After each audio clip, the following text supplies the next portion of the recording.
This is the DTV Digest, the podcast that brings you news and reviews of films which didn't make it to the cinema. And now, here's your host, Mike Parkin. Hello, everyone, and welcome to the DTV Digest, the podcast which brings you reviews of films which didn't make it to the cinema and instead went straight to DVD, Blu-ray, or streaming media. I'm your host, Mike Parkin, and joining me this week is Richard Hawes. Hello, everyone. And Stephen Lockridge. Hello. And this week we have three films, all from the same director, a guy called Savvas D. These films are collectively known as Saints and Savages, and they are Red Rage, Righteous Villains, and Original Gangster. And we'll be talking about those in that order very shortly. Our short shot this week is by a guy called Daniel Stizen, who we've had on the show before, and it's called Gain. And our DTV Throwback is Wake of Death, starring Jean-Claude Van Damme and Simon Yam. So without further ado, let's crack on.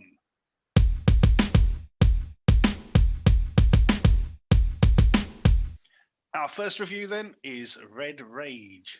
Husband and wife hitmen Oscar and Ella Knight are the scourge of the underworld, attacking and executing anyone who's dealing Red Devil, the drug that Oscar's younger brother got hooked on. Meanwhile, pot dealer Hugo tries to keep a grip on reality while dealing with his customers, and Riley Rose is chasing one final hit of Red Devil. Okay, as I said, this is the first installment in a sort of loosely connected group of films collectively known as Saints and Savages. I do believe, well, there's three coming out over a short period, and I believe there's at least one other in the works on its way. And the films sort of share very sort of similar themes, and certain characters sort of drift in and out of each film. And Savvas has got a tendency to use same actors doing different roles in each as well. So, you get this sort of build-up of familiarity as you go along. I'm going to throw this over to Steve to begin with, because I'm cruel like that. I knew you were going to. Right. It's, again, it's all over the place, to be fair. I like the aesthetic of it. I think it looks really well, but the script is just, it's I don't know. You've got a guy who's just literally going from place to place trying to find this drug to get one last hit. The couple who were killing all the dealers are just, it's just weird because they're just like, obviously, it's not like natural born killers where they're madly in love and they just want to fuck while they kill somebody, in a way, and and then you've got this stoner sat in his flat just smoking shitloads of weed and talking to a gay cowboy, and it just didn't really make any sense whatsoever, in a way. It was overlong, meandering. And then you're throwing in like outside brothels and devil worshippers and little scroats trying to get a score of weed, and it bored me really. Rich, this film is obviously, I think, the influence of things like Tarantino and the sort of films which came directly after that in its wake definitely had an influence on this film and on the Saints and Savages as a whole. How did you take this one? Right, so it's a kind of a funny thing because it's hard to look at these films separately because they all kind of merged together in terms of themes and stuff. I thought it was quite interesting what you were saying there about that they're sort of designed to form a kind of collective group, like sort of with mixing up and that, because although there are similarities and things that follow through, I did view each of them as an independent film in its own right.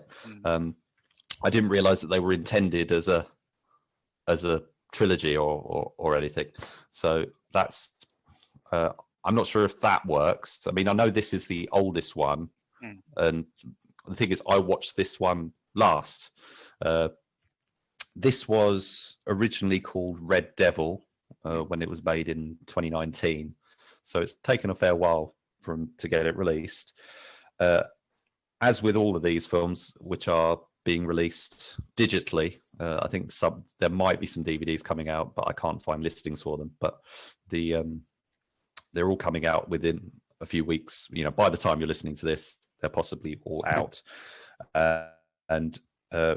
So Red Devil, or Red Rage as it's now known, has taken quite a while to get here.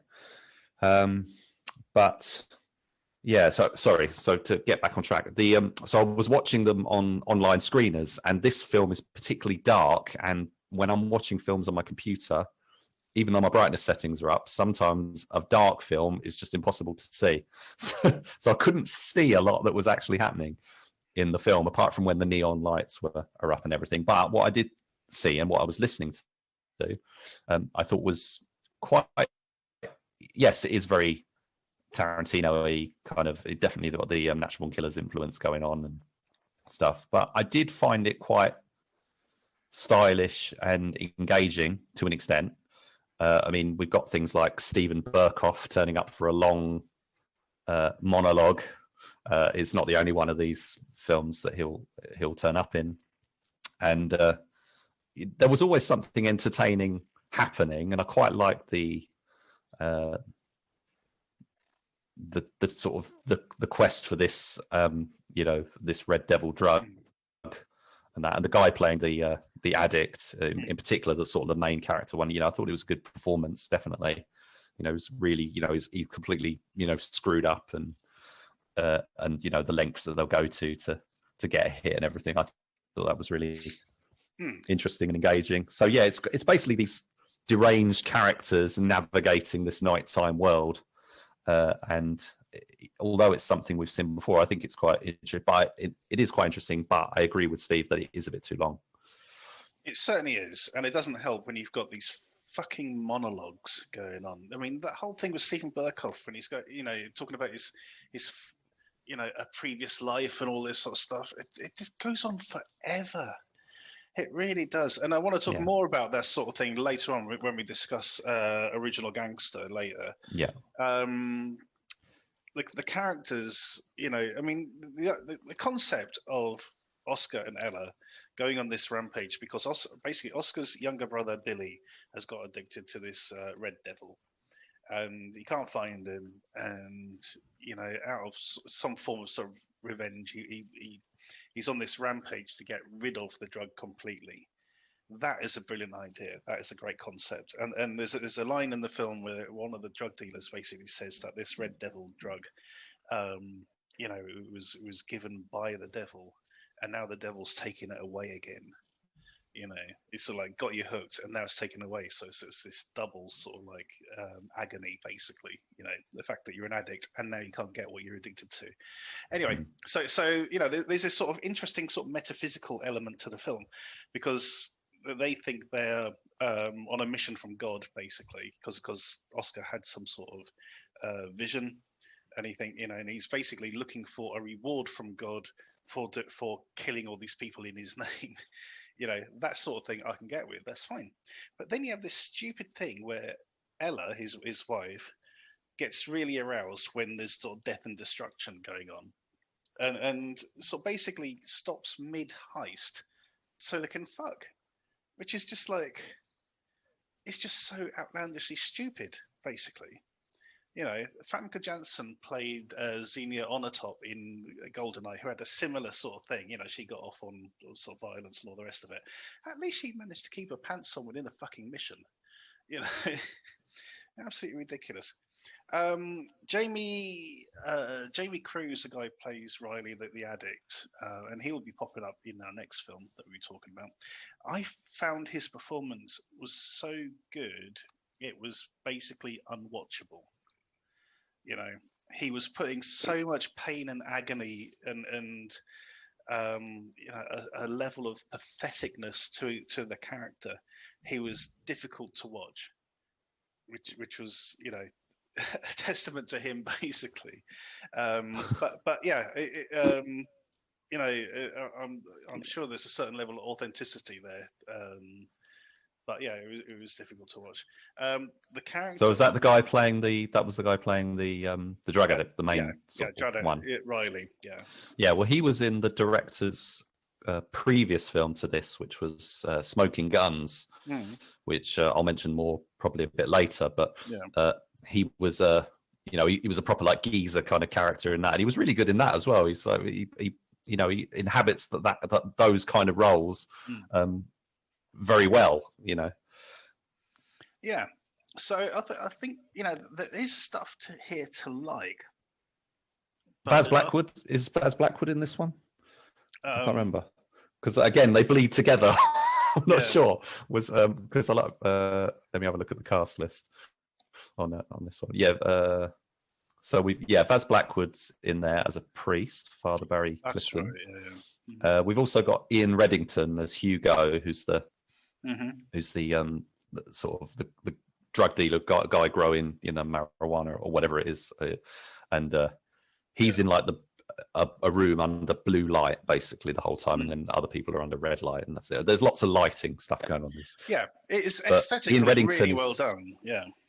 Ian Reddington, he's not recognisable in this at all, but when we see him in one of the other films, he's instantly recognisable as being well known from soap operas, EastEnders and Coronation Street and stuff. But in this, he's unrecognisable because he's under a massive furry hat and glasses and stuff. Yeah, but he's good. He's got playing against type and stuff. I thought he was quite good. And then there's kind of a twist ending sort of thing involving his character and stuff, which I'm not sure about, but interesting. It was interesting, yeah. But I mean, why would that particular facet manifest itself as that, if you see what I mean, without sort of going into it. Another recurring actor in these films is a guy called Adam Deacon, who we should remember as Salam from Rogue with Meg. Who am I thinking of? Meg. Hang on. So what's the actress's name? Megan Fox. Megan Fox. That's it. There we go. God. We're old and doddery. We are. Yes. So he's an actor who turns up in all three different films, different roles in each time. This one, he's the drug dealer who sort of fakes out Riley, basically. I mean, that whole scene, you described it as an outside brothel. I mean, which I guess it supposedly is. But you had people sort of doing sort of twirly fire eating and all this sort of shit. I mean, really, is that shit going to go on? It's not Moulin Rouge, for God's sake. It's some but that's the thing. The movie isn't set in it's not a real world setting. It's a fantasy. It's total.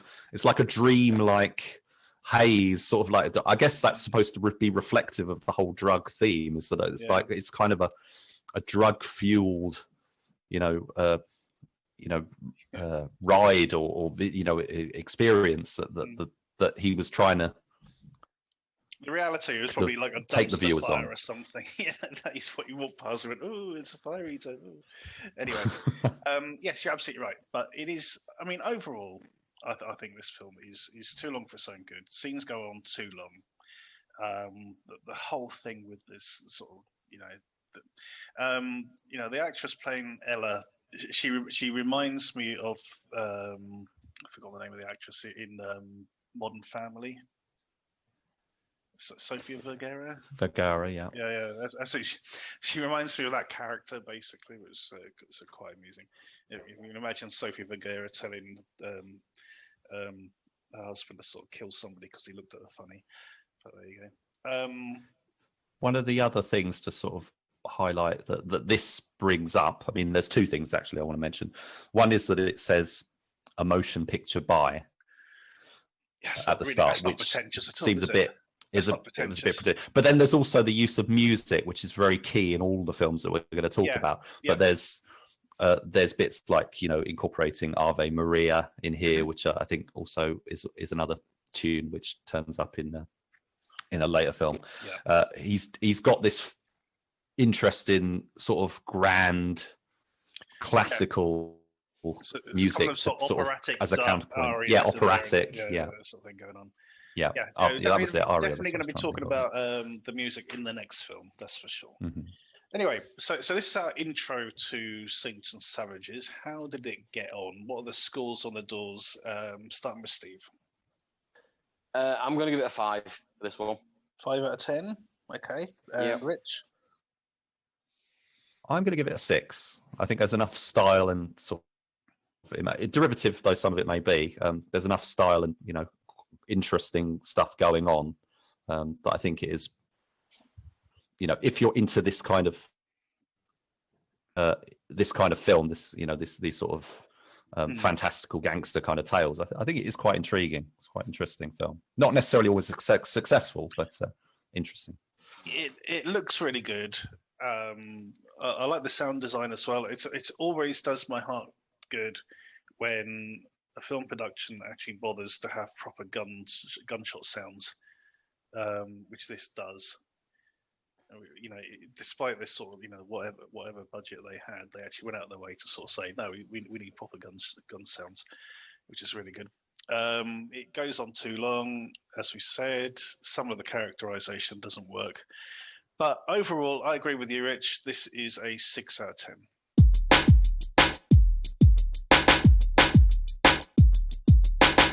Our next film is Righteous Villains. Jeremiah is a young grifter robbing pensioners with a lottery scam. Jolie, on the other hand, is an ex-prostitute mourning the death of her husband and unborn child. These two strangers are brought together on a mission from God to rescue a child from the clutches of a satanic cult on an isolated island. That sounds a hell of a lot more interesting than what we actually get, I have to say up front. I think, in retrospect, I think we got more out of Red Rage than I would have initially thought.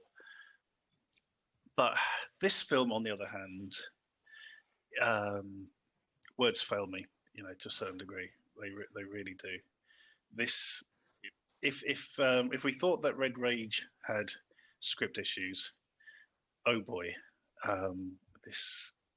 Well, Rich, I'm throwing it over to you while I collect my thoughts. Well, the thing, it's shorter. This is the shortest. Is it? Yeah, I didn't notice. 75 minutes. 75 minutes. But yeah, there's a lot of ideas, a lot of stuff being thrown around. Mm-hmm. There is that element of style, but it is low budget. So it's all to do with sort of angels and demons and stuff, and they're basically represented by people wearing red suits and white suits and stuff like that. And thematically there's some similar stuff to Red Rage, like the whole two killers kind of thing is kind of replayed here, but with instead of a couple who are madly in love together, it's two people who basically can't stand each other, having different motivations and stuff. It didn't work for me, and one of the things, the thing that jumped out at me was I couldn't work out, is this a film with an agenda? Well, because there's some weird stuff going on with some of the statements that they make. So they say they're after the devil character, who's Adam Deacon in this. They say he's after the emasculation and feminization of men, abolition of the nuclear family, and to destroy Christianity.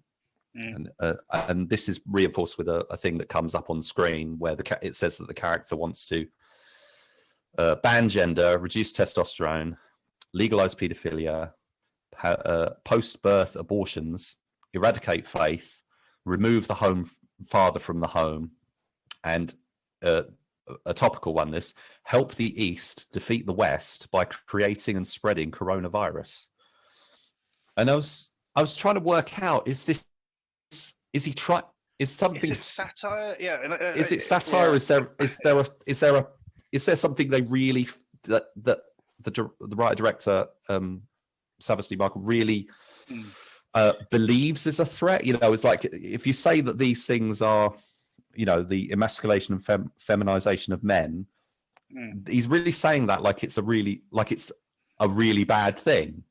And I'm like, well, I'm not sure I'm on side of that.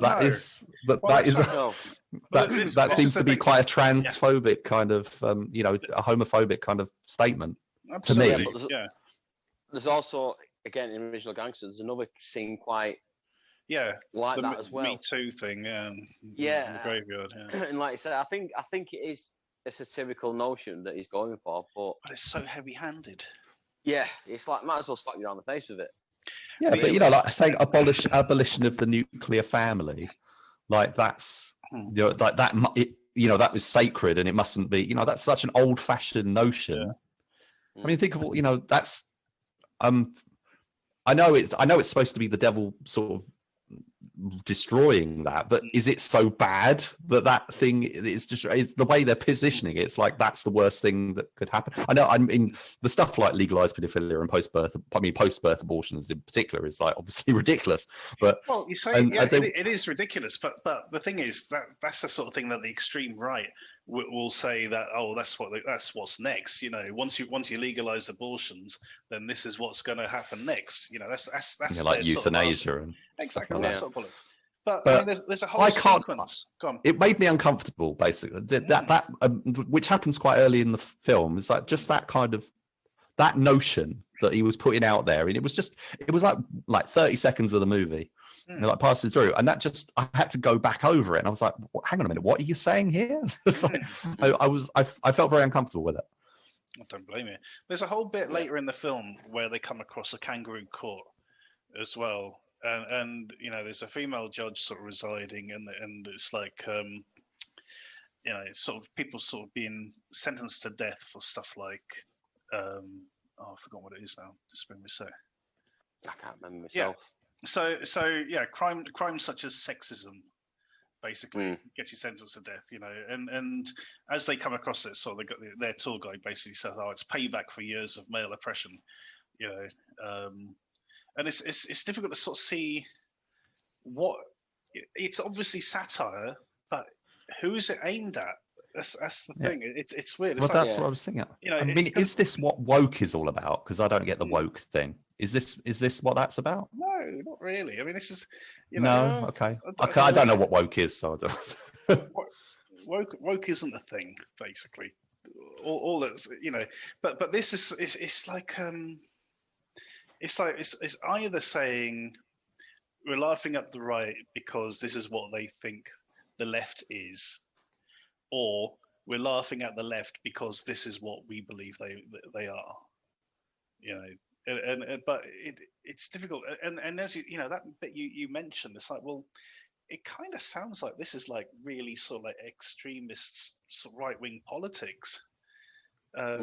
Yeah, there was something coming up. I'm sure I remember reading something where people were mentioning this film, and then they were relating it to the thing in America called QAnon, which again I don't know anything about.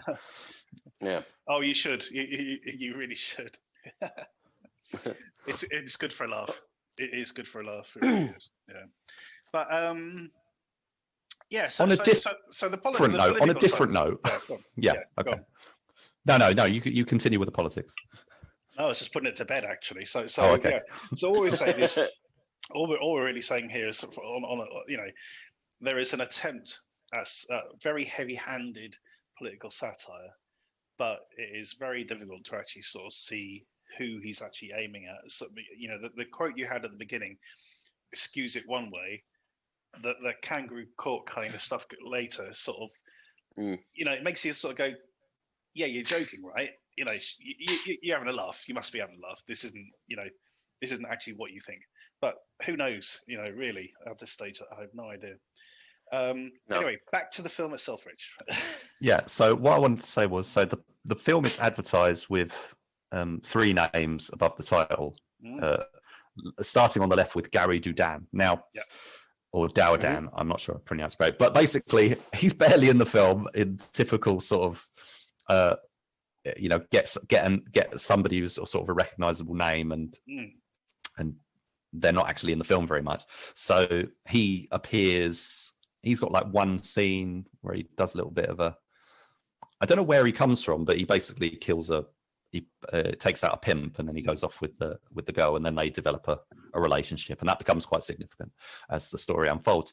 But he's not around very much, so it's kind of it is misleading to sort of market this as a Gary Dudan movie compared to something like Redemption Day, which came out very recently, so people might recognize him from that. That was front and center him, with loads, we had an ensemble around him and stuff. But so for those who are sort of struggling to place him, this is he was in the original cast of the original version of CSI. Played a character called Warwick. I think he was in the first 4 or 5 series, probably even longer actually. Yeah. So Savvas Michael, he manages to, his budget's stretched to getting fairly well-known actors to come in and do bits on these low-budget movies. So in the first one, obviously we had Steven Berkoff in particular. Berkoff's back again here, he's doing this weird thing where he's leaning over a bed, shouting and spouting all gibberish. I mean, Steven Berkoff is like the king of gibberish, isn't he? Basically, I did not know what was happening in that scene. I didn't know what the context was or anything. I mean, okay, at the end of the film, you finally figure out what it is, but I had no idea who was in the bed at all. No, it just did not make any sense to me at all. Those things until the end. How does this film start, Rich? Remind me. I think it starts with that, doesn't it? With Steven Berkoff and the bed. Starts in media res. Yes, he is. What is it then? Remind me. It's the kangaroo court. It's the bit outside where the devil and everyone is looking at a certain thing, which we won't say what it is, and everyone's sort of celebrating. It's like, okay, it's in media res. That's all we need to say, Rich. It's fucking in media res. The most overused, annoying tool in the box for scriptwriters and filmmakers, basically. And here's another thing I have to mention: that another convention that Savvas Michael seems to use in all his films is voiceover narration. Yep. Yes, it was there in Red Rage. It's in this one. We'll see it in the next one, but it was also in Smoking Guns, which I think was his first film. So I'm just gonna. If those are all his films, he tends to use that device in all of his films. And as well, in this one, going back to the actors thing, he's got Stephen Brand in this one, who we recently talked. He was in the Hellraiser. All right. Revelations, was it the one that was set in the house in the sort of thing? So he appeared in that, but he's better known as the villain from the Scorpion King. So he's that's right. He appears in this one. So I got a couple of things to say. Actually, no, Steve, you haven't had a chance to chime in on this. No. To me, it kind of reminded me of like a Terry Pratchett novelization without the budget.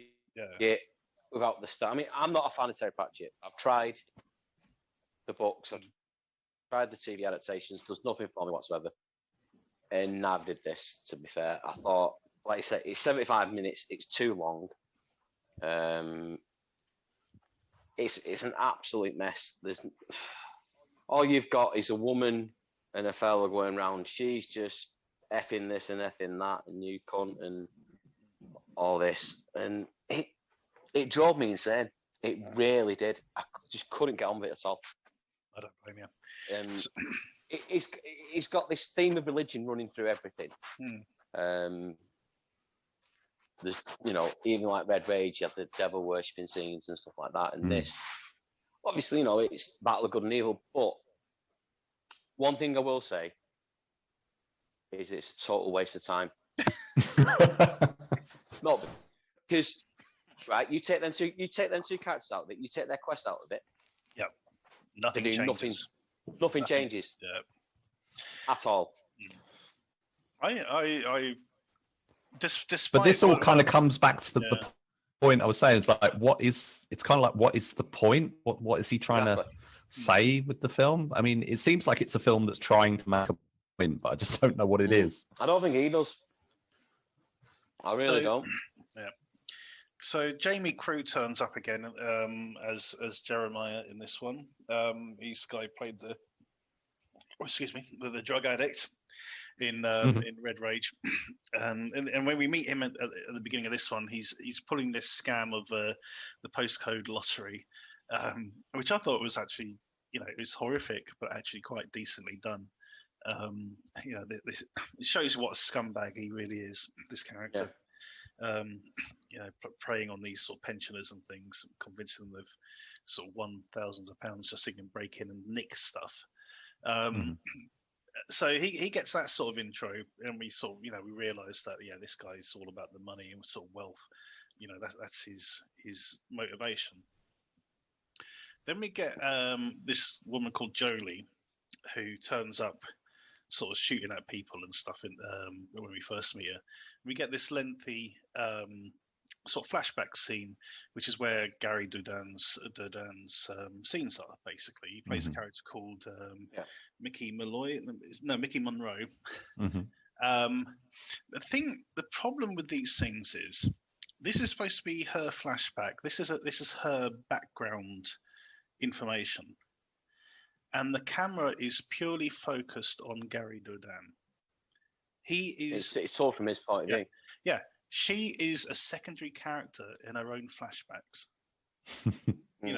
Which is bizarre. So yeah, but that gives us her motivation as to why she might go on this mission. Sort of the promise of being with her husband again, and being the family and all the rest of it. It makes no sense whatsoever that these two people would go on this mission, especially after seeing this guy basically eviscerate himself with a sacred dagger in front of them for no apparent reason. It's never explained. Nothing's explained in this film as to why he's doing this thing. But nothing in the film is explained. Yeah. So we've got the thing with the crossing of the sort of kind of the river Styx with the ferryman and stuff. I thought that was all pretty good. When they get to the island, everyone knows who they are, and are expecting them, and they're sort of welcomed in. This sort of cult of Satanists, who they're supposed to be sort of infiltrating to, steal this child away from them. And everyone knows who they are, and say, "Hey, let's give you a tour of the island." And there's this funny scene where they sort of turn around to Jolie and go, "Oh, and she's going, 'You know who I am?" And go, "Yeah, we know who you are." Then 5 minutes later, Jeremiah's going, "Wait, you know who I am?" It's like, well, surely if they knew who she was, but he's like really shocked. It's like, what? Hang on a minute. Everything that happens from that point onwards happens at a treacle's pace. It's a really important mission that they're on, and they have to get this child away from these people, and they just meander through this island, sort of going from one sort of tableau to the next. These sort of silly things and shenanigans which are going on. There's a whole scene which is sort of lifted from Last Orgy of the SS, which is quite interesting. Quite interesting touchstone there, guys. With the baby eating, basically, the sort of feast bit, and nothing makes any sense at all. Really. Now, I mentioned earlier that we had Adam Deacon in the first film. He does set up the next one as well. Now, Adam Deacon as an actor, he plays a type. The sort of Brixton gangster kind of guy.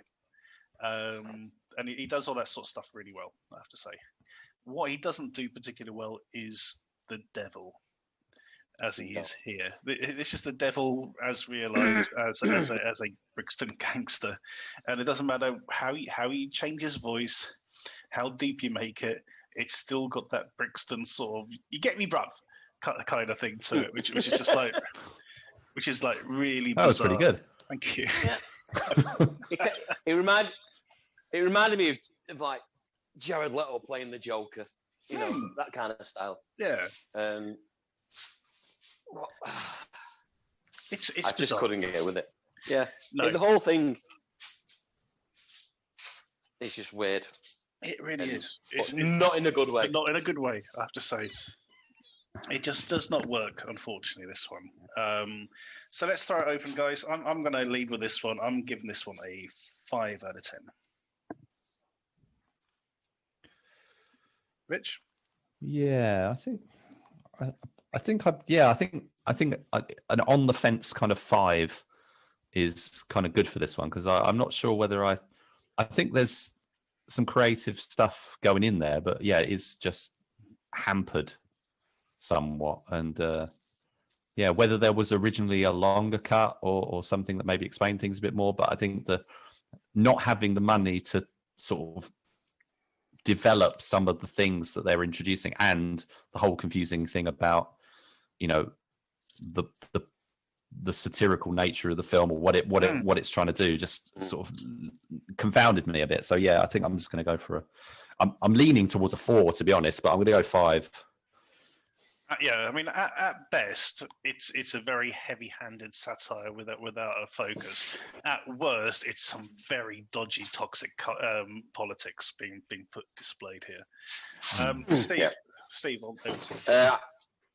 I'm going to 4 on this one. Nothing grabbed me. Like I say, there's a couple of nice shots and stuff like that, but yeah, it's just a big old mess.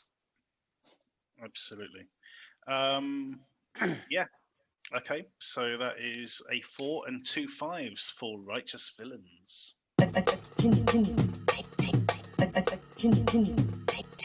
Our final review is Original Gangster. After witnessing the execution of his parents, young Castor is saved by Milo, the very hitman sent to murder him. Left to fend for himself on the streets, Castor grows to be a violent, animalistic thug. A chance encounter with Milo brings his life full circle, and he finds his violent skills in popular demand, especially with Jean-Baptiste Philippe, the most powerful crime boss in London. Okay, so there are various themes which crop up in all of Savvas D. films. We mentioned the narration for sure. There's very good sort of production design in these films, and there's some very weird casting, which we will come on to. There's also this sort of predilection for characters who are like drug addicts and down and outs, which I have to admit is quite an original angle. You know, it's not something we sort of come across much in the sort of London gangsters kind of films. So that is a sort of quite a neat angle, and we get this character of Castor in this one, played by Alex Mills, who. Yes, he's saved by Milo at the beginning, but then basically ditched, and just left to fend for himself. And he grows into this sort of vagrant who, mugging people for money and food and all the rest of it. So it's quite an interesting place to go, but it's going to go in some very strange directions. So, Steve, over to you. Right, this is my favourite of the 3. It just seemed it was a lot more grounded. Obviously, very violent, and the story. I actually thought the story was quite decent as well. Mm-hmm. The only thing that threw me, it was kind of like what was it called? Throwback. Yep. When Mickey Rourke turned up. Oh yeah. Steve Guttenberg in this. I mean, Christ, I've not seen him on screen for donkey's years, but people make choices, and then they make choices. And the choices he was making in this it was ridiculous, to be fair. You know what I mean? Let's kind of set the scene for his introduction here, guys. So we get to a certain point of the film where Castor is making waves, basically. And he's murdered a bunch of drug dealers, which is something I'll go back to in a minute. And he's come to the attention of this character, Jean-Baptiste Philippe, who we learn isn't Jamaican. Got to be important. This isn't a Jamaican guy or anything like that. He's an American expat. So he's been living in London for donkeys. So Milo brings him to this compound in South London or somewhere. And there's armed guards everywhere. They go inside, and there's like piles of ganja leaves and shit, and there's guns just hanging around. There's a lot of people in this compound, and they go through, and there's armed guards on either side of this doorway, and the camera's sort of tracking all the way through. It's a nice long one-shot edit coming, following these guys through, and the camera turns a corner. And there is Steve Guttenberg sitting in a three-piece suit, drinking a cup of tea, wearing rose-tinted glasses and long hippie-style hair, and a voice that sounds like Emo Phillips. And it's like, "Hello, I'm Jean-Baptiste Philippe." And how the director doesn't go, cut, for fuck's sake, Steve, be serious. Let's do this again. Or maybe just didn't have the time and thought, fuck it, I can't set up this shot again. Let's just go with it. I watched that and I thought, how am I supposed to deal with this? How am I supposed to process this image and take it forward? Anyway, back to you, mate. Yeah. Sorry, I was having a drink then. All right. Yeah, up to that point, it's fine. It's a bit stretching credulity slightly, that he's been living on the streets for 10 years and he just goes out, robs people and drinks booze, and it's turned him into like a psychopath, a sociopath in a way. Violence and murder, it just doesn't faze him whatsoever. And I get it. And then you go into this compound and it's just like, what? I just couldn't take it seriously from that point onwards. And but again, I think everyone else's performance is fine. Cast is really good. Milo, he's such a bastard. And again, you could see it coming a mile off what was going to happen regarding Milo, his wife, Castor, and all that lot. Obvious, but yeah, it's good up to a point, and then that bit just throws the whole film out of whack. It really does. And I've got a feeling that it was probably earmarked for Stephen Burkoff. And they couldn't get him. It's the wrong Steve. We sent the script to the wrong Steve. Oh God. And they've said Guttenberg, do a Burkoff with it or something like that, and it just doesn't work from that point onwards. It really doesn't. And the ending, that pissed me right off. Right at the end, the last two shots. Yeah. Again, it just negates the whole bleeding film. And again, he's like, he's got his voiceover going through it again, and you've got what's he called? The guy, the druggie from Red Rage is there again. Deacon. Either they must get on with him, or he's paying the money because he's got so many from in each different film. And I thought the camera work was really good. That like you say, you got the tracking shot through the compound, and even the tracking shot through the corner shot, where it's the camera's in his face, but it's following him. Where he commits his first murder and stuff. That was really good. And the beginning as well, I was quite shocked with the beginning. Yeah. It kind of reminded me of, I thought it was going to go like in Bruges kind of style, and the kid was going to die basically. But and Milo, the guy playing Milo, he's great. He's phenomenal in it. I thought he was really, really good. Yeah, he certainly was. But it gets to that point, and it just loses it. Yeah, it really does. He reminded me a lot of Vincent Cassel from sort of French actor from things like that. He does actually. Yeah, if it wasn't for his accent, when he speaks talking, I thought, Is Vincent Cassel sort of learned how to speak English, and drop his accent. But, yeah, he really did look familiar, sort of similar, I should say. Yeah. Mm. Okay, Rich.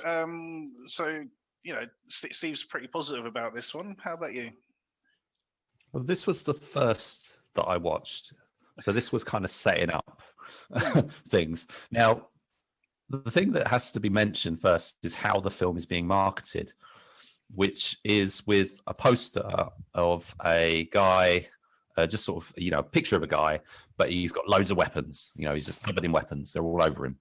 And he's got like bullets strapped to him and like a couple of guns on the back. And there's a couple of guns behind him, and on the handles that are sticking out above his shoulders, there's like a smiley face and a sad face. And it looks like a comedy. It looks like it's going to be something like Guns Akimbo, which I haven't seen yet. But it's this sort of still not out yet, hyper stylized sort of violent action movie sort of thing. Yeah. And they're promoting it with this sort of comedy poster and Steve Guttenberg's name or whatever. So you think comedy, and you see the pictures of Steve Guttenberg, you think comedy. But then the film starts, and it's got that. I get, like I was saying on a previous film. So it starts with a motion picture by, and sort of very serious and and a quote from Nietzsche. Yeah, that which does not kill you makes you stronger. Yeah. And classical music. And I'm thinking, right, so we're in Guy Ritchie territory here. Exactly. Yeah. But not Lock, Stock Guy Ritchie. This is Revolver Guy Ritchie. So not that that's necessarily a bad thing, because I find Revolver quite a fascinating film.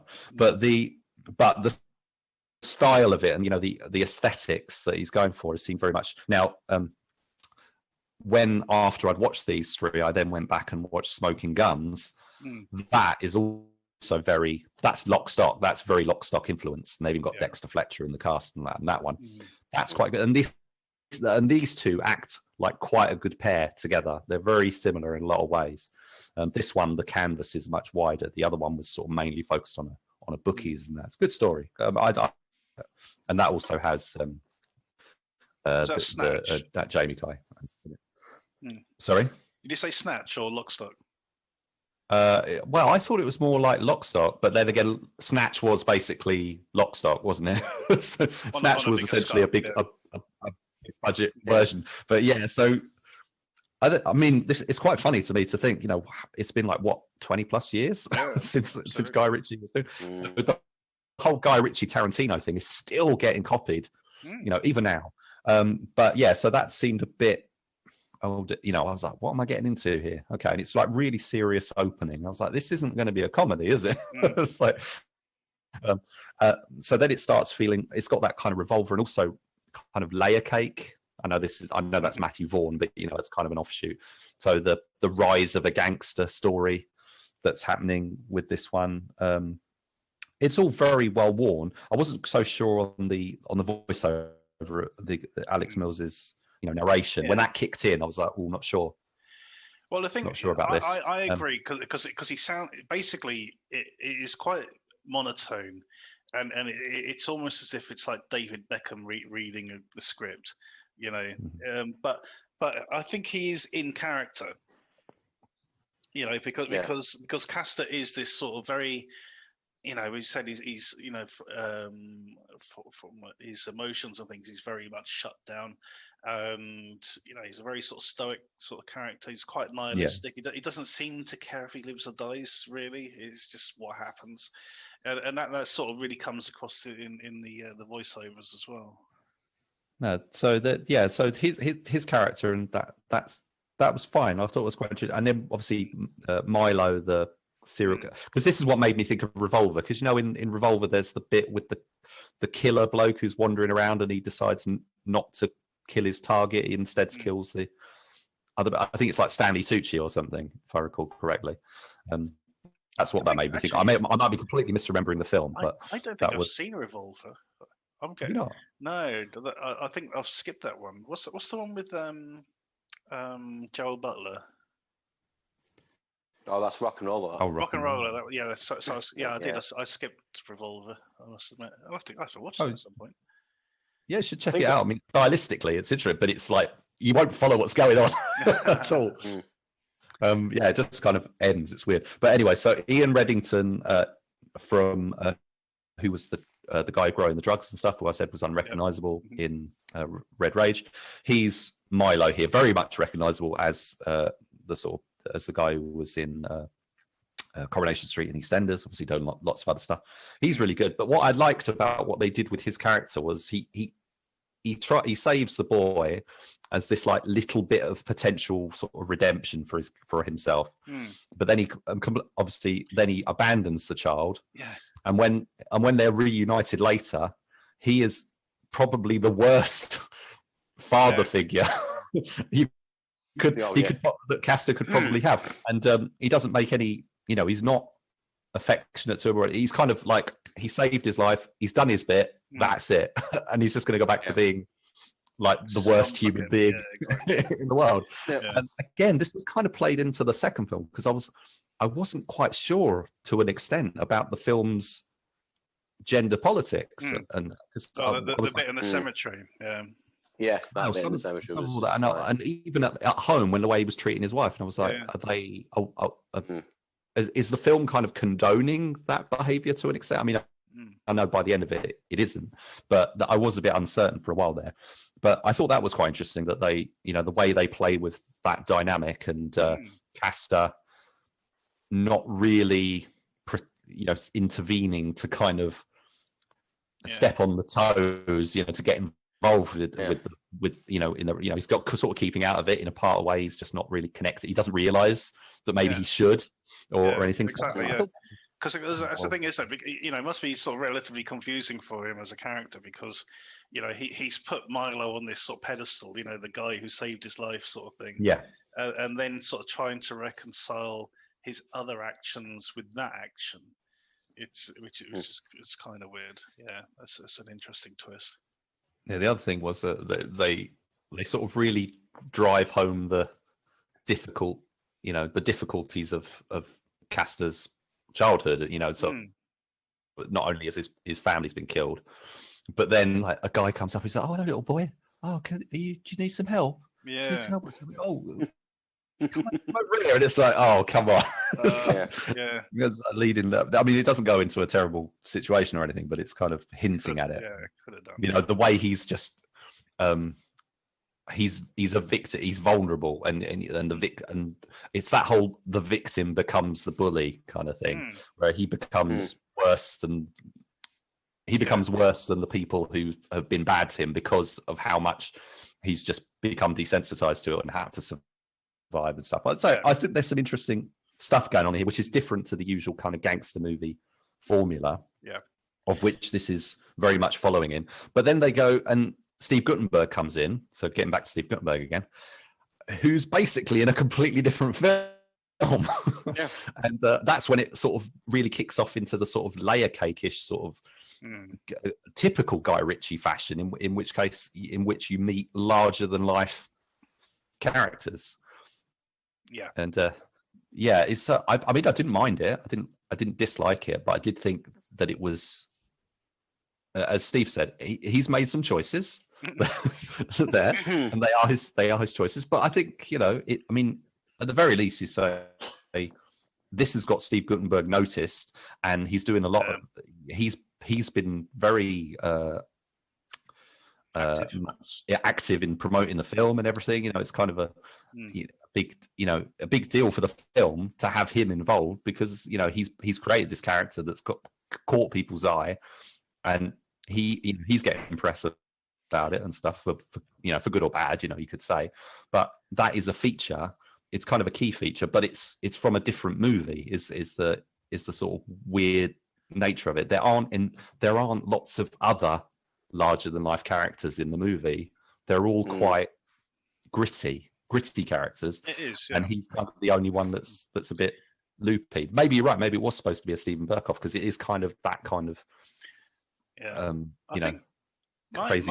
My issue with the character, I mean, it is one of those things when you that first introduction, it's like being hit with a brick, because he just like stopped dead, going, my mind doesn't know how to process this within the scope of this film. But he sort of grew on me after that. You know, there's a couple of scenes where he actually sort of gets relatively serious. I think it's one where Castor reports back to him and he explains what happened with Milo, and you know that was actually quite a, you know, there's a bit of pathos to the scene and actually quite it work. But a lot of his scenes, he's sort of playing it like in this sort of sing-song voice. Nothing's really serious. It's all a bit of a laugh sort of thing. You know, basically because I'm surrounded by an army of thugs who no one can touch. But it just feels weird. You know, that you have this sort of like la la la la la kind of sort of like approach to it. You know, it's kind of like the way you know, there's in the trailer for Justice League. No, in Batman versus Superman, when you first meet Lex Luthor, played by who played him? Jesse Eisenberg. Jesse Eisenberg, yeah. And he's doing this sort of weird sort of sing-song voice, going, "Oh my God, Bruce Wayne and you know Clark Kent meeting for the first time." Whoa. You know, it's that sort of thing, and I fucking hated it. You know, I wish he'd been a bit more serious with it. Basically, he's still dressed like a loon, but you know, he could have played a bit straighter, I think. So he did sort of grow on me a bit. Anyway, but the bit I want to talk about in this film is relatively early on.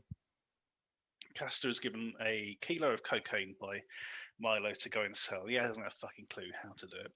So basically, he just turns up to a drug dealer and goes, "Would you like to buy my brick of cocaine for $38,000, you know, or pounds, or whatever?" And you get this monologue again. You know, it's something that this guy really loves is his monologues. So we get this drug dealer given this monologue, and you know, and I'm thinking, is this a job requirement for drug dealers to have a story that they can bring out at any time and use as a metaphor for anything? You know, how many times has this guy stood in front of a mirror and done this talk, you know, to get the right expression, you know, to get the right pause in the story, to try and give it a bit more menace, you know? It just, unfortunately, it felt like the most cliched moment of the film, you know, and it drew me out of the film for a little bit. Where I'm thinking, but this is Tarantino and Ritchie's influence. Exactly, You see, that's exactly. set this in motion. Yeah, and I think that's where it's, you know, it's really wearing its influences on its sleeve in that regard. The only other thing is that we get one of these moments at the end, which is sort of like, oh, you know, the circle of life thing, you know, what things are coming back to bite you, that which was set up at the beginning. But it didn't work because this guy turns up and he's like, "Remember me?" And I'm like, "No, not really." Who are you?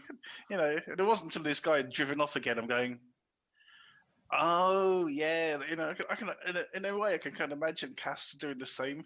It's like, because he's not seen this guy for like probably a year, you know, however long passes in time for this film, you know, because he spends a long time in the compound and that, and then sort of getting together with Milo's wife and everything.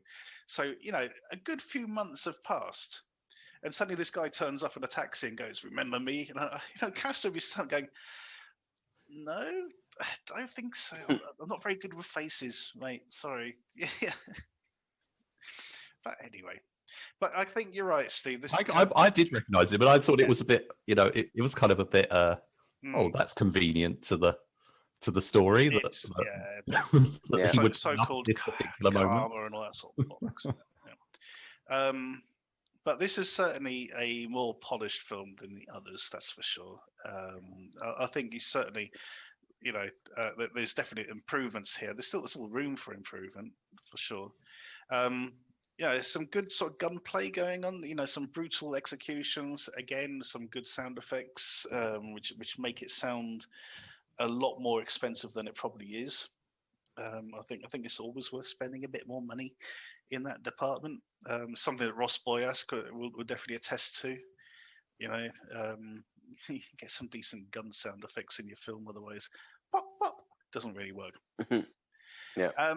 Okay, scores on the doors. Unless there's anything else to talk about on this one. No, apart really? from just the sort of wrap up comments on the score, I'd say. All right. Well, yeah, I'm giving this one a 7 out of 10. Rich? I was going to say 6, but I suppose I'll go a 7 as well. I do think that it is it's a bit too pretentious for its own good.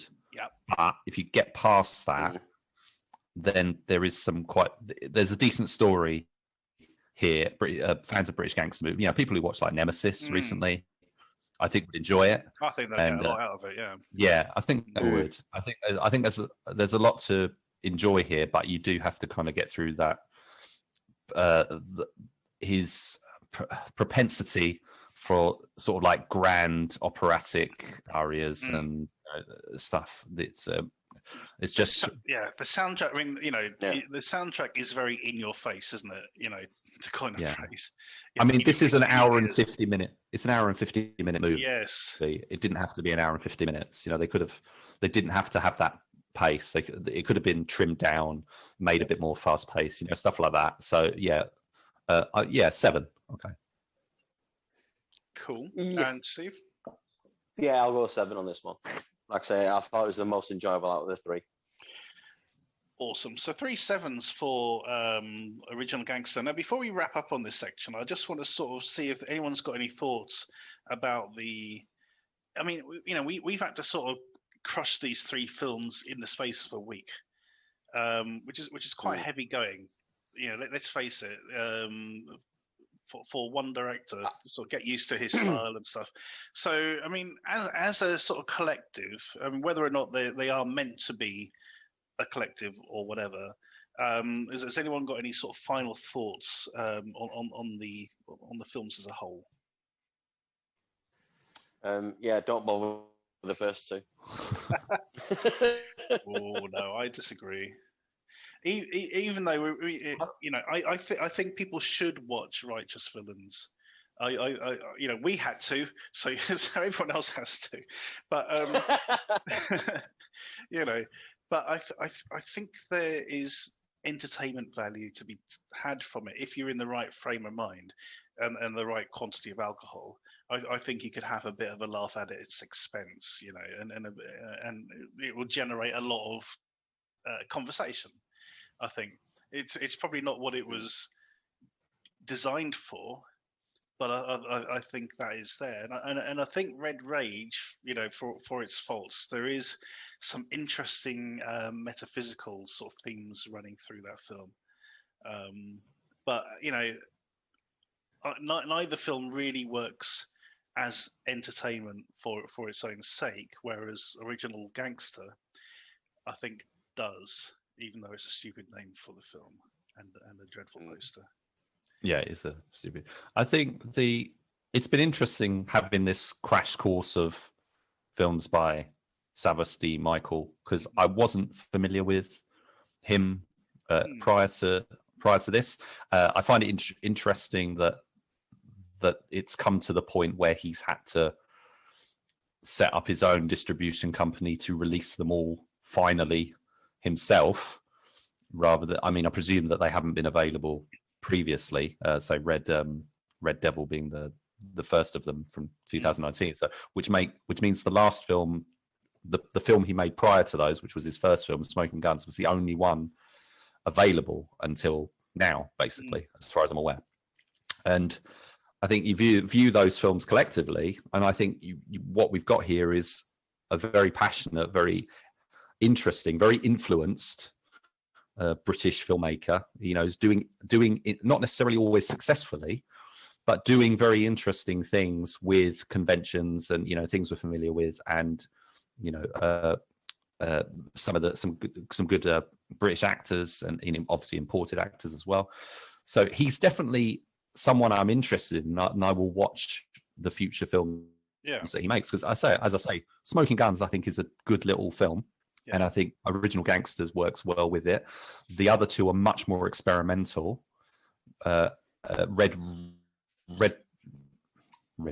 Rage. I don't think that's a good title. Red Devil is what it was originally called. It's a much better title. The that is probably is certainly the more interesting and more coherent of the two experimental ones. But like you, I think there is some merit in checking out Righteous Villains, even if it just acts as a talking point or something.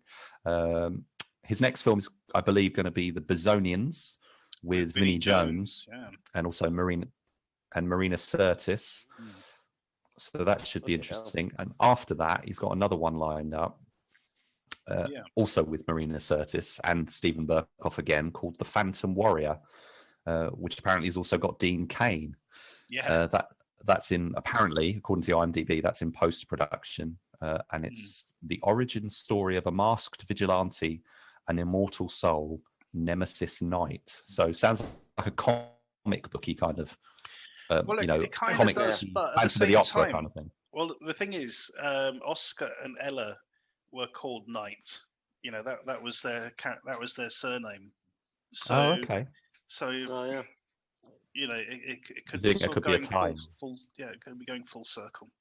Who knows? You know. And Vaz Blackwood is in this film. Adam Deacon apparently is going to be in this next one as well. But Vaz Blackwood was in Original Gangster. I think he was in Guy Ritchie as well, wasn't he? He was in Lock, Stock. Yeah, so I like Vaz Blackwood. I always like seeing him turn up in stuff. So it was nice seeing him. I liked seeing Steve Guttenberg again. Like you, I haven't seen him in anything for quite a while. He had a very small cameo in a film called Trauma Center with Bruce Willis recently. But it was like one scene, you know. But never mind. But yeah, I you know, he grew on me in this one. He really did. So yeah. Cool. So that is the Saints and Savages films. Check them out. They're all available, or they will all be available online very soon.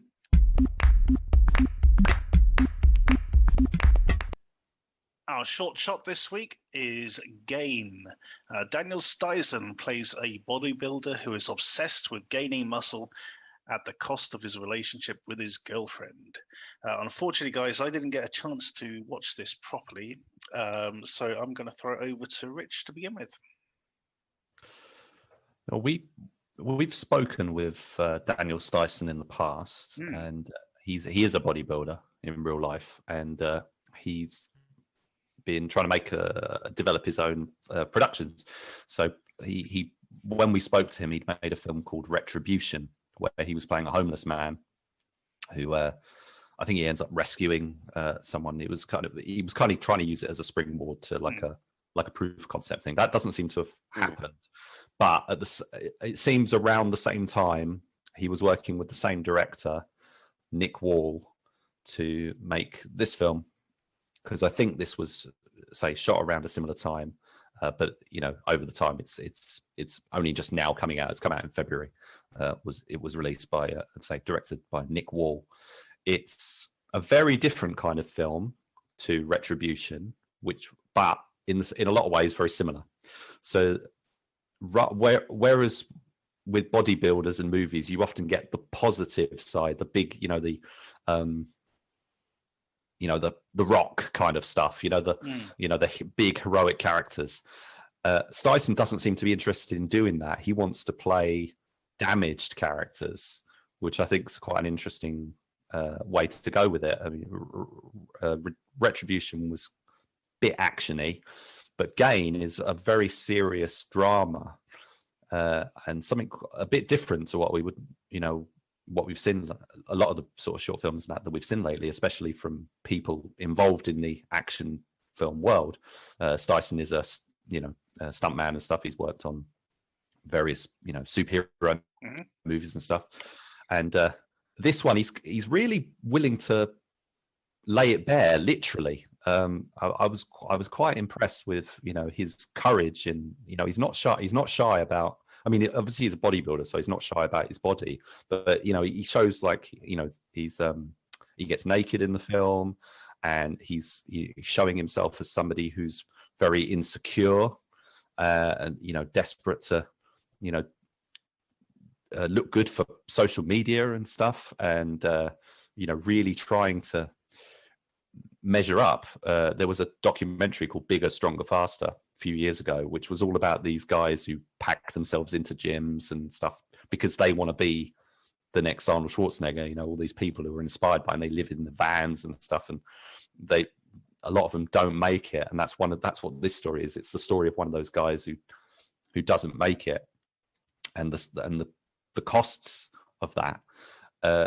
And although I don't think Stizen's a fantastic actor, you know, so I think the film itself is very interesting, very good, and you know, I cannot fault, you know, him, what he's done with the film, and you know, presenting this very dark view of, you know, bodybuilding and steroids, and you know, say impact on relationships and stuff. So yeah, I think it's not a great film, but very interesting. It's 25 minutes long. If you're interested in dramas and bodybuilding and stuff, I think it's definitely worth a look. Steve, what do you think?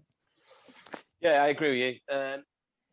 Yeah, it's not the best performance in the world, and it is very, very grim. But it's, you know, it's about obsession and addiction to me, and it goes to some really dark places, and you know, the character himself is so obsessed and so, you know, with what he wants to be, and he's a bit of a dick, to be fair. Yeah. Oh, he's not a nice guy. Yeah. No. I was wondering why she was even with him, to be honest.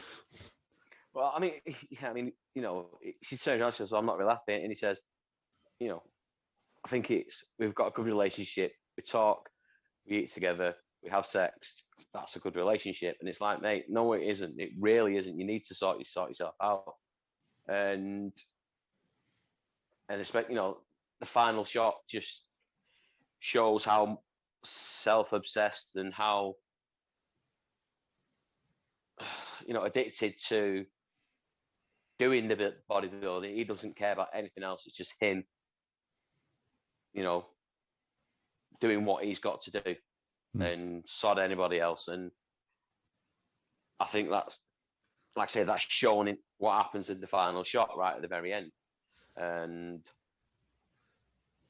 yeah, it's not all about the glamorous side of bodybuilding and stuff. And this does show that deep emotional hole that people can get into. And it was actually quite interesting.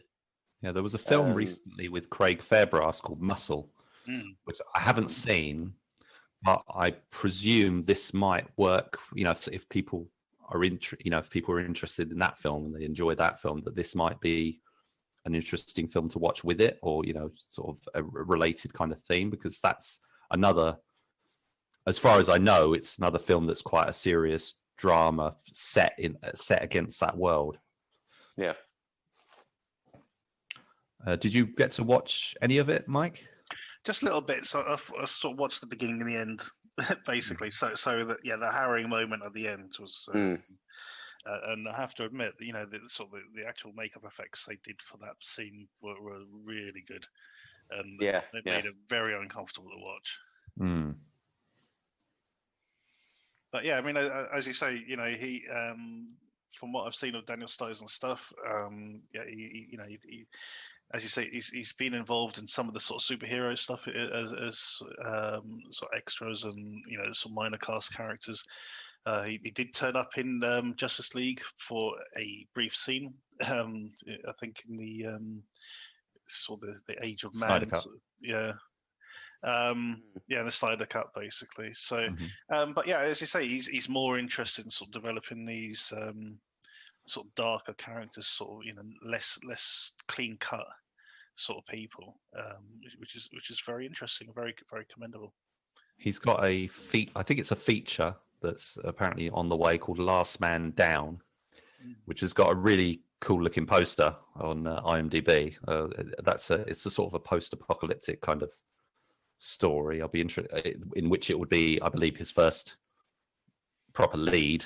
It's also got Natasha Maltha in it from Blood Rain, and it's I don't know the director's work or whatever, but yeah, if it'll be interesting to see what he does when he makes this transition to a leading role. I think I'm not sure, you know, he does in both the films that he's done previously in terms of his productions, the short films, he's had this really big beard which marks him out as quite distinctive. I'm hoping that he loses the beard for the next role. I mean, I think we've kind of seen that side of him already. You know, that sort of rough look. I'd like to see, you know, him transform himself into a completely new character, not necessarily heroic one, because I think playing anti-heroes or something, or damaged characters is still quite an interesting way to go. But yeah, he's from was he from Sweden originally? Or is he Norwegian? I can't remember. I think he's Norwegian. Yeah. I think. Yeah. So he's definitely an interesting guy. And there's some, if anybody's, you know, interested to sort of find out a bit more about him, he's done. We did an interview with him, but there's other, you know, interviews that you can find around on the net, or you know, talking about some of the stuff that he's passionate about and that stuff. So yeah, including gain and, you know, the darker side of bodybuilding that it's portraying and stuff. So yeah, I think he's definitely one to watch. Yeah, it's obviously, you know, a subject close to home. We will put the short shot onto the footnotes as we usually do, so you have a chance to check it out. It is 25 minutes long, or just short of 26 minutes. Check it out. Our DTV throwback this week is Wake of Death. Jean-Claude Van Damme plays Ben Archer, a nightclub bouncer, 1 week from retirement when his wife is brutally murdered for trying to help a young runaway fleeing from her triad boss father. Calling in some favors from loyal friends and family members, Ben is going to make them pay in blood. This is a first-time watch for me. It's being re-released on Blu-ray, I believe. Well, probably being released on Blu-ray for the first time. Yes, it's the first Blu-ray release. Blu-ray release. Kaleidoscope. So I'm kind of on the fence for this one, believe it or not. I really. What did it start with, Mike? It does start with fucking in media res. So you're right. Right from the start, I'm not in a good place with this one. But even so, when it settles down, there's a lot to like here. But it does take a while for it to sort of settle down. The editing style, I was not impressed with at all. You know, it was all choppy. For that you know, talking about in media res, that car chase, which we have at the beginning and then sort of features about 2/3 of the way into the film, it is edited worse than the opening of Quantum of Solace. That's how bad that scene is. You know, it makes Quantum of Solace look lucid. Yeah. So no, I was not on board with that at all.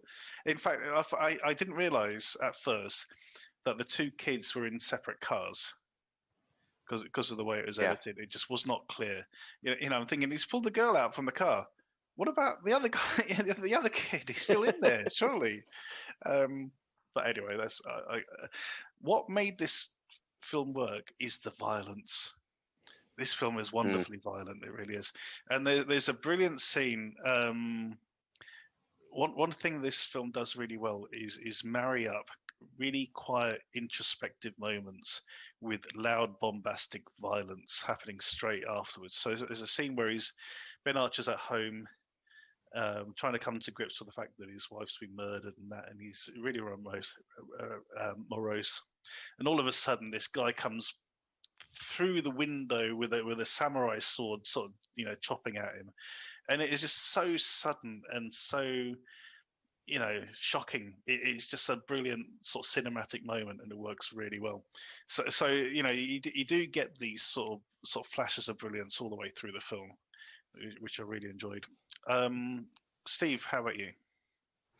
Yeah, I pretty much agree with you. Some of it's great, some of it's a bit ropey.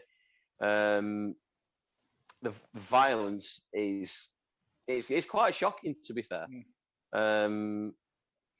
Especially like the brothel scene and that torture scene. The torture scene, yeah, that's what I was just going to get to. The torture scene, you know, I tell you what it reminded me of. I remember watching Casino you know. Yeah. And there's a bit where Joe Pesci's got this guy's head in a vice, and he's tightening it and tightening it, and he tightens it so much this guy's eyeball pops out, you know. Yeah.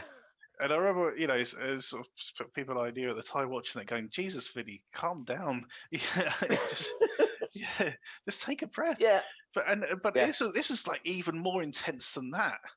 You know, it was seriously intense and bloodthirsty and nasty. Mm. Yeah, so points for that. Sure. For Easily. Yeah, but it's a typical like mid-90s revenge thriller. You know, there's nothing new here at all. But it does it.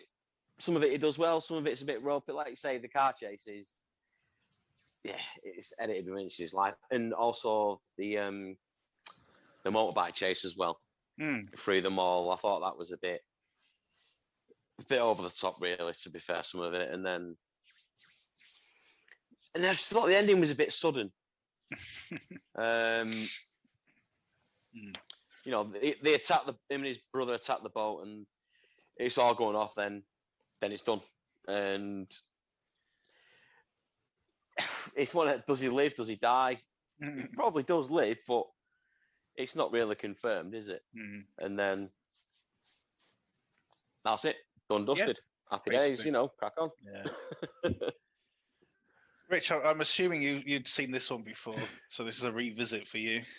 Yeah, I actually had it on DVD from when it was released in 2004. So I've got the old Fight Factory Sony DVD release. This version, although it's come out on Blu-ray, isn't any different as far as I'm aware. So it's even got the same featurette as the extra feature. That's basically the only thing. There's some packaging extras, but they haven't. It's not like an extended version of the film or anything like that. Is this not an 88 films release? No, it's Kaleidoscope. Okay, yeah. Yeah, 88 films have done several Jean-Claude Van Damme ones, including Legionnaire. But there seems to be a trend now developing with other distributors going, well, actually, maybe we should get in on the John JCVD action.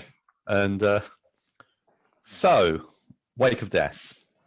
I find it's similar to how I was feeling about some of Savvas D. Michael's films, is that it seems quite pretentious at times. I don't like some of the weightiness that they're trying to go for. It's trying to be quite somber and melodramatic, but at the same time, it's insubstantial. It's all like style over substance for me. And it also, that's the warning sign is there at the beginning. So you've got an opening, which is a quiet sequence, basically a pullback shot of Jean-Claude Van Damme and a couple of dead bodies. And then it intercuts to the action scene, the sort of flash forward or whatever it's supposed to be. And it moves back. And then we've got this interminable opening credits sequence, which is a Simon Yam love scene, which is completely not needed at all. And I was just like, we can get that over with. Come on. Yeah. So, go on. No, I mean, I as you know, I'm a big fan of Simon Yams, but in that case, less is more. He's not actually got that much to do in this movie. No, that's right. He's not a very good villain. No. And why? Okay, if this is apparently his daughter, although she doesn't know this because he gets told at the beginning and kills which is again is all slow motion and whatnot. Yeah. She keeps getting away from him. It's like he's got her, and then they're like, oh, yeah, she managed to get on this boat or whatever, and now she's gone to America, and then they get her again, and then we've actually lost her again. They don't show her actually getting away, but somehow she keeps managing to get away. Anyway, so I think there's a couple of things going on here. Van Damme's got a really great character to work with here, and he throws himself into the performance. He really, this is Van Damme developing his acting. And it's really, and I think it's really good. He doesn't get as many scenes as perhaps I think he should have, whether that's contractual or something, I don't know. But the film keeps throwing over to supporting characters, like, they set up this torture scene, and he goes, and we're left with these other characters to do it. we don't really spend any other time with these characters apart from this lengthy torture scene, which again would probably be, got rid of. It's not really necessary. Well, He's not involved. yeah, I mean, those guys are dead in the next scene. Yeah. It's like, oh, okay. So the film, say it's got that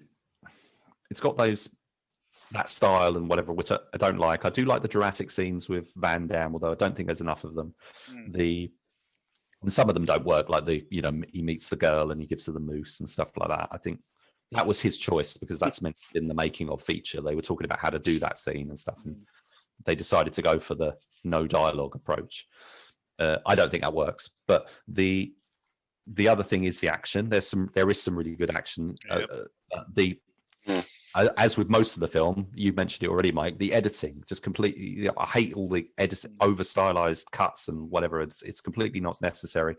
They managed to get. They managed to do a chase scene with a tanker truck and an explosion. Yeah. Which when we watch stuff nowadays, we don't get that. We saw it when we watched Steel, or that's PM entertainment level of. It is to an extent, yeah. But we don't in action movies now. We don't actually see a lot of practical vehicular action and explosions. It's mostly gunfights and stuff these days. But so that was quite refreshing. I quite liked some of that, and the scene that Steve mentioned where the motorcycles are going through the mall. Wow, that's a hell of a sequence. Might be a bit over edited and stuff, but that's a really big sequence. I mean, there's some really nice stunt work in that. I mean, the driving through the windows and the bike doing a jump and actually going over one of the mid levels and coming down the other side or something. It's really great, and it ends with a fight between Van Damme and Arnold Chon, who's really good, very talented action guy. At the end of the movie, so we got Tony Shiana in as like a supporting character. He gets to have a fight with Philip Tan. Yeah, the knife fight was really good. Yeah, that's a great knife fight. And although it's got the most stupid ending where Philip Tan died from being stabbed in the crotch. Yeah. Didn't know that was a fatal move.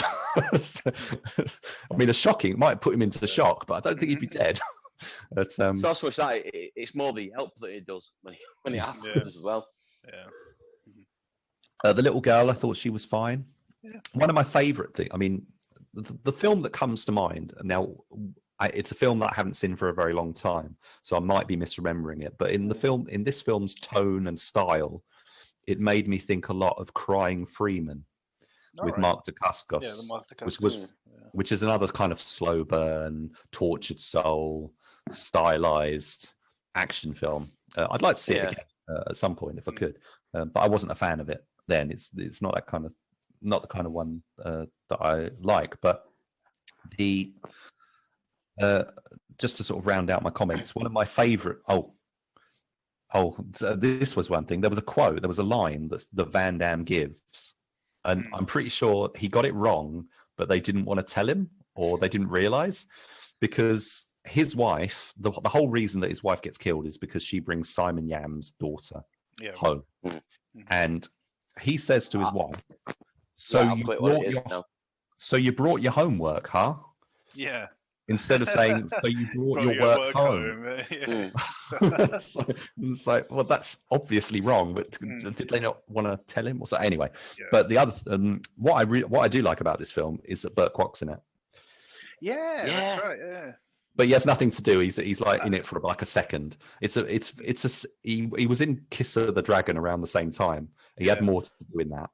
But yes, to see Burt Kwok in a serious action movie, even in any role, was quite a treat. I mean, obviously we lost him now, but for so long he was always just a comedy guy, and for the most of his career, he pretty much was. Whether it was playing Kato to Peter Sellers or Harry Hill's sidekick or Last of the Summer Wine or whatever, he was always associated with comedy. So to see him in a dark, brooding action movie is quite refreshing. So I like that. I mean, I've always had a fondness for Burt Kwok. So yeah, it's a film with a good performance, but and a couple of good bits of action, but I'm personally not very fond of it at all, to be honest. I must admit, I'm planning to buy the Blu-ray. I think the action scenes work really well.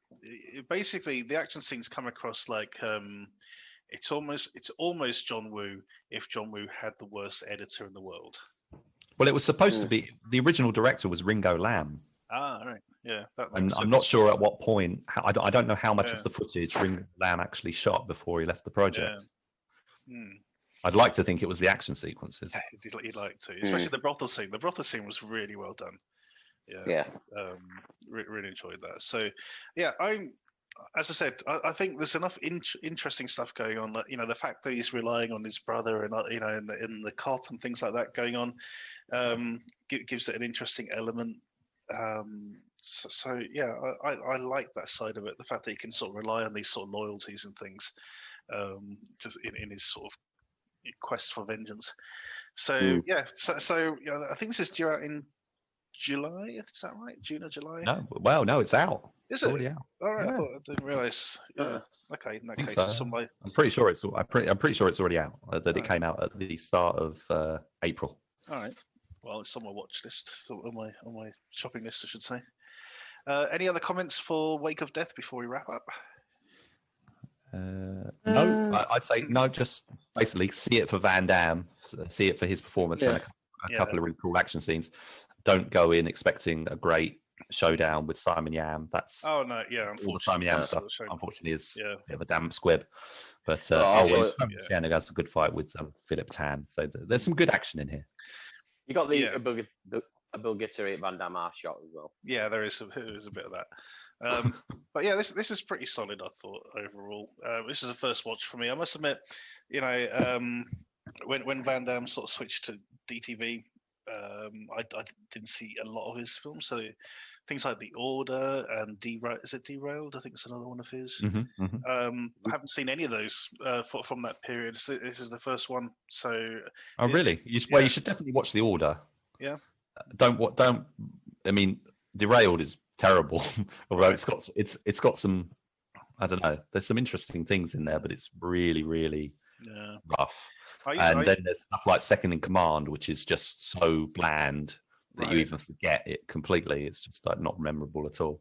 I didn't even know Van Damme was in that one. I thought that was a Mark Dacascos one. But yeah, I mean, I saw Double Team at the cinema, and you know, I had Knockoff on Laserdisc when Laserdisc was knocking around. I think those are probably the latest ones of his that I saw until recently, until this sort of, you know, the apart from Universal Soldier, sort of recent ones, yeah. So there seems to be. You loved Kill 'Em All, didn't you? Actually, no, I hated Kill 'Em All. Kill 'Em All, awful. No, that was awful. But Enemies Closer, I do enjoy. Yeah, so that's one to have a look at. There's that one we kind of did with Dolph Lundgren, where they end up on the biggest submarine in the world. Blackwater. Yeah, that's pretty awful. Six Bullets you might like as well. All right. That's from that's 2012, so that's just sort of on the back of some of the other ones. And The Shepherd, if you haven't seen The Shepherd. Oh, I have seen The Shepherd, yeah. And Until Death, that's quite good. No, I haven't seen that one. Yeah, no, The Shepherd I've seen obviously because it's Isaac Florentine and Scott Adkins in there, so yeah. But yeah, there seems to be a bit of a gap. But yeah, maybe The Order I'll have to check out. So that wraps up our show for this week. Thanks for Rich and Steve for looking at the Saints and Savages collective, shall we call them. I think we gave it quite a decent sort of colourful commentary overall. So thanks for that, guys. That came out really well.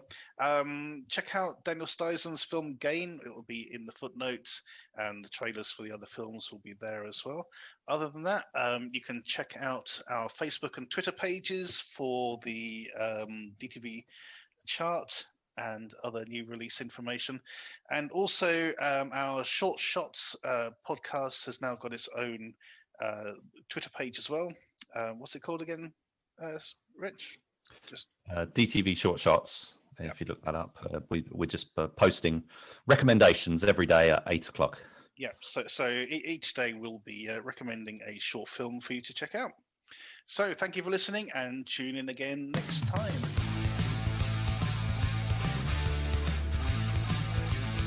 Thank you for listening to the DTV Digest. Let us know your thoughts in the comments and tune in again next time.